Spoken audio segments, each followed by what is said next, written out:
And joining us now, Michigan's Democratic Congresswoman Debbie Dingell. Congresswoman, good morning. It's good to see you. We're glad you're safe. Thanks, Savannah. It's good to see you this morning. Well, first of all, just tell me your experience yesterday, what you saw and what you witnessed. Well, I was on the floor. The speaker had asked that leadership be on there. And at first, I didn't realize that something was happening. It was clear that law enforcement was much more alert, et cetera. And then staff had asked me if I would be prepared to go to the mic and speak and keep people calm.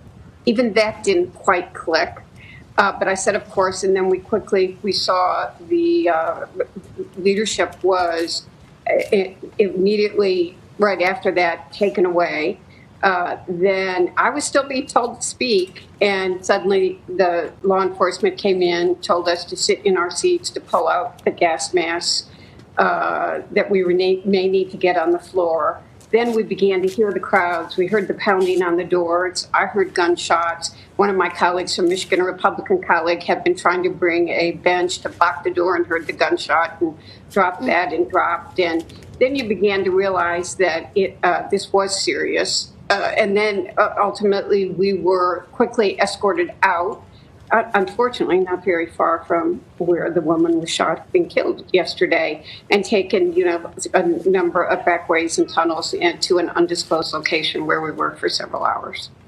Well, I mean, Congresswoman, you're so matter of fact about it, but just to take a pause and get perspective on it. Here you are doing your duty as an elected member of Congress, and you hear banging at the doors of the chamber and gunshots. I mean, not to be overly dramatic, but was there any point where you did fear for your safety? I don't even think at the time that I was going through it that I understood it. First of all, I want to say that, you're reminded even at these horrific, scary times of the good in people. There were young Republican and Democratic, young may not be the right word, but newer members that had all been in the military. Their kindness there. I didn't know how to put on a gas mask. Couldn't even get it out of the bag. But the kindness, are you okay? Do you need anything? Peter Meyer, who's a new member from Grand Rapids, a veteran, had been up in the gallery. He was texting, "Do you need me? Are you okay?" Made sure I was okay in the undisclosed location. A young man who I'm going to figure out who he was, he's a freshman member, Republican, was like, I'm going to stay with you. I want to make sure you're okay. It's those little moments that also just mean something to you, and you don't forget it. And I was not going to let them prevent us from doing our job yesterday. That was what their goal was, and our goal was to do our job. That's what we're elected to do. And our democracy is under attack, Savannah. And I am not going to let him attack our democracy or destroy the pillars of our Constitution. Yeah, I mean, you did those jobs. Congress was here late into the night, just after around 3 a.m., finally performing this sacred constitutional duty. When you think about it, and I'm sure now you've seen the images that looters and rioters were able to come in, breach these gates, and have their way with the United States Capitol, stop the business of the United States Congress, force evacuations. What goes through your mind?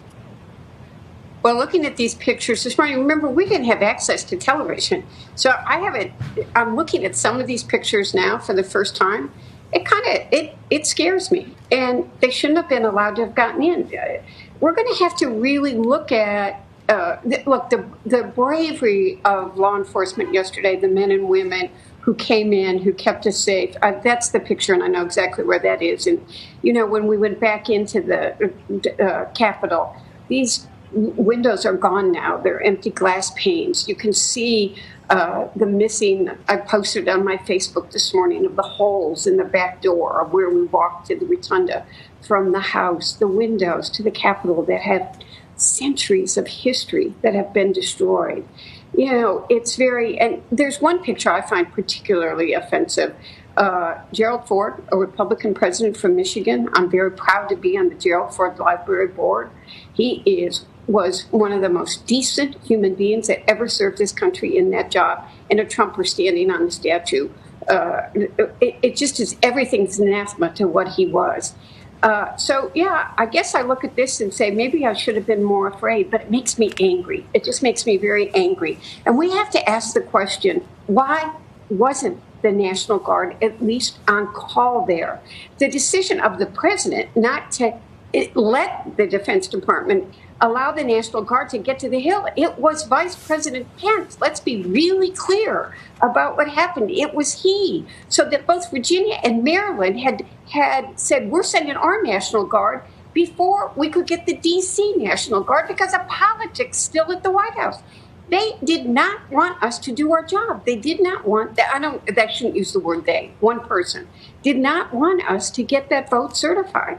And that is not who this country is. What I hope is that this was a wake-up call to the country. You know, I talk about, you've heard me say it for years, that I'm worried about the fear and the hatred that's dividing this country. I hope that the conscience of America was woken up yesterday, and we see it, and that we're not Republicans or Democrats yesterday. We were in that chamber as Americans who love our country, and that we've all got to work. I think all good-hearted people are hoping that it is a turning point, whatever your political persuasion, that this crosses a line that can't be crossed. But Congresswoman, if you're Democrat, we know who you blame. Some Republicans also have said it's President Trump who incited this kind of violence. Some Republicans don't agree with that. Be that as it may, there are Democrats, there are some of your colleagues who are saying there has to be a consequence. Some are talking about at least passing articles of impeachment in the House. There, of course, is no chance of a trial in the Senate and removal from office, but symbolically. Or some are talking about the 25th Amendment, which would permit the removal of the president by a vote of his cabinet and the vice president. Also a long shot and a long protracted process. But I ask you what you think and what you would be voting if any of those kinds of, with regard to the articles of impeachment, if that were to come across your desk. Well, if it were to come across my desk, I'd vote for it. There are 14 days left, so I don't think it's a very viable option, and we've already impeached him once. Somebody tweeted something yesterday that has stayed in my head, which is he doesn't have access to Twitter, but he's got access to the nuclear codes. We need to make sure that these next 14 days are still, he is president, and we've got to make sure we minimize and prevent any damage that can be caused during those 14 days. And I listened to the statement he put out at 4 a.m. or 3:30 a.m., where he said there would be a peaceful and orderly transition of government. Yesterday was not a peaceful or orderly transition of government. So those words are pretty hollow to me this morning, Savannah. Congresswoman Debbie Dingell, it's good of you to get up after a late night on Capitol Hill. Thank you for being with us. We appreciate it. I haven't been to bed, but thanks. I'm still in my office. All right. Well, hopefully we'll get to catch up again a little bit later on.